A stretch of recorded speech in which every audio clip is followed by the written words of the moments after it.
Hubert H. Humphrey's speech on civil rights. I realize that I am dealing with a charged issue, with an issue which has been confused by emotionalism on all sides.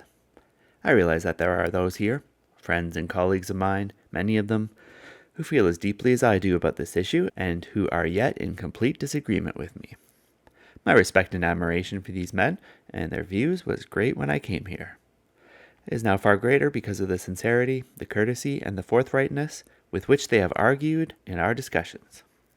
Because of this very respect, because of my profound belief that we have a challenging task to do here, because good conscience demands it, I feel I must rise at this time to support this report, a report that spells out our democracy, a report that the people will understand and enthusiastically acclaim. Let me say at the outset that this proposal is made with no single region, no single class, no single racial or religious group in mind. All regions and all states have shared in the precious heritage of American freedom. All states and all regions have at least some infringements of that freedom. All people, all groups have been the victims of discrimination. The masterly statement of our keynote speaker, the distinguished United States Senator from Kentucky, Alben Barkley, made that point with great force. Speaking on the founder of our party, Thomas Jefferson, he said, "He did not proclaim that all white or black or red or yellow men are equal, that all Christian or Jewish men are equal, Protestant and Catholic men are equal, that all rich or poor men are equal, that all good or bad men are equal. What he declared was that all men are equal, and the equality which he proclaimed was equality in the right to enjoy the blessings of free government in which they may participate and to which they have given their consent." We are here as Democrats, but more important, as Americans, and I firmly believe that as men concerned with our country's future, we must specify in our platform the guarantees which I have mentioned. Yes, this is far more than a party matter. Every citizen has a stake in the emergence of the United States as the leader of the free world. That world is being challenged by the world of slavery. For us to play our part effectively, we must be in a morally sound position. We cannot use a double standard for measuring our own and other people's policies.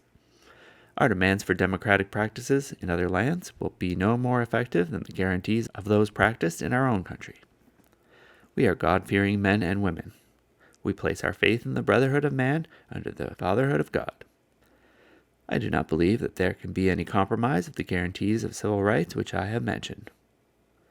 In spite of my desire for unanimous agreement on the platform, there are some matters which I think must be stated without qualification.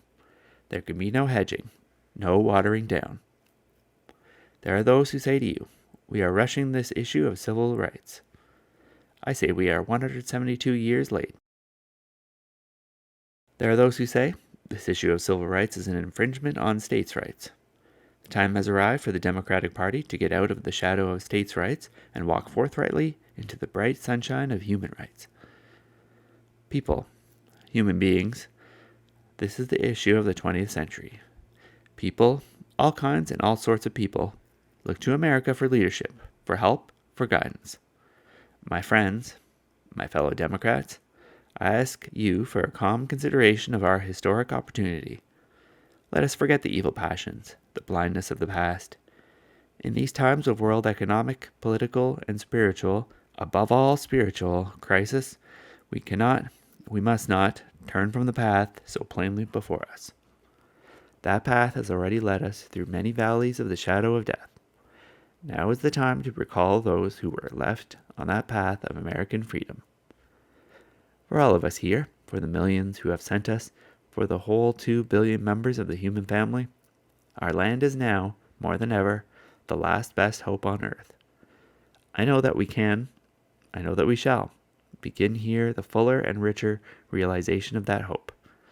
That promise of a land where all men are free and equal, and each man uses his freedom and equality wisely and well.